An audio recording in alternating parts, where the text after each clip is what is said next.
Now, me knowing you over all these years, you've always been connected to what I call gatekeepers. You know, I dropped the gatekeeper list. People in the city that can make things happen.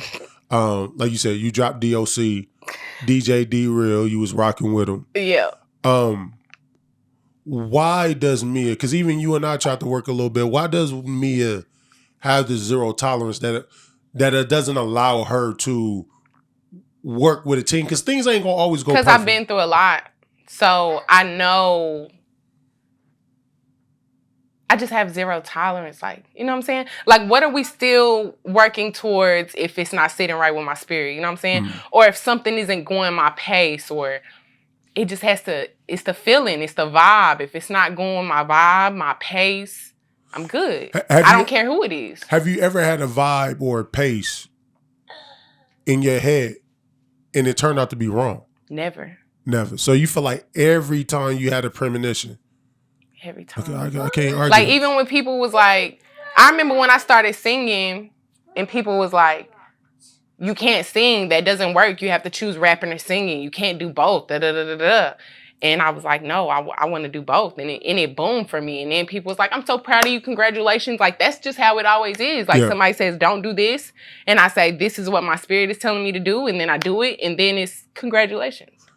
So since I know that, that's how I move. That's just what it is. I'm very zero tolerance, but that's what everybody.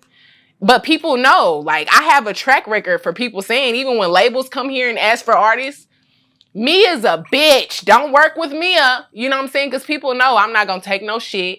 I'm not going to, I'm going to stand up for myself. I don't care who it is. You could be a motherfucker that could make one phone call and change my life. Is that a weakness, though? Absolutely not.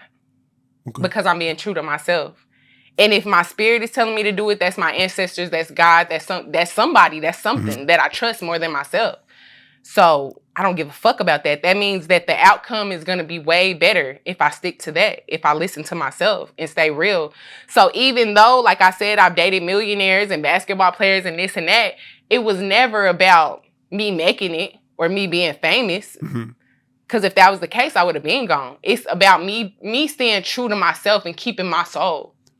Gotcha. So even if I do something that somebody else told me to do and I don't feel right and I do it, but it made me blow up, I just sold my soul and I didn't even realize it until later when I'm on Twitter begging to get out my contract. So, I'm going to play devil's advocate. So somebody tell you to do something with your career that you may not agree with it, but it worked and you blow up. You feel like that's selling your soul. What about the people that come back like, but you sell your body for money? How's that not selling your soul? If I'm being honest, I don't feel like this body is real. That's real. My soul is more important than my physical substance. Not saying I don't give a fuck about this body, because if that was the case, I wouldn't meditate. I wouldn't eat healthy. I wouldn't do the things that I do, but it's very low on the totem pole to my soul. Got you.